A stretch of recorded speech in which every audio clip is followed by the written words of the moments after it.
गडचिरोली जिल्ह्यामध्ये सध्या थंडीचा कडाका मोठ्या प्रमाणात वाढला असून यावर्षी थंडीने मागील अनेक वर्षांचे विक्रम मोडले आहेत। जिल्ह्यात तीव्र थंडीची लाट पसरली असून तापमान सामान्य सरासरीपेक्षा लक्षणीयरित्या कमी झालं आहे। जंगलांनी वेढलेल्या या जिल्ह्यातील ग्रामीण आणि दुर्गम भागावर थंडीचा परिणाम अधिक तीव्रतेने जाणवत आहे।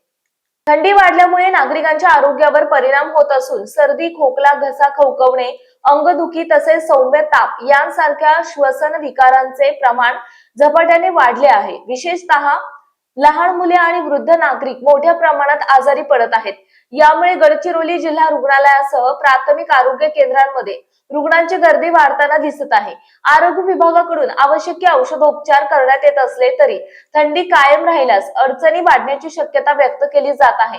थंडीपासून बचावासाठी नागरिकांकडून शेकोट्या पेटवणे, उबदार कपड्यांचा वापर करणे यावर भर दिला जात आहे। रात्रीच्या वेळी थंडीची तीव्रता अधिक वाढत असल्याने शहरासह ग्रामीण भागात लवकर शांतता पसरते।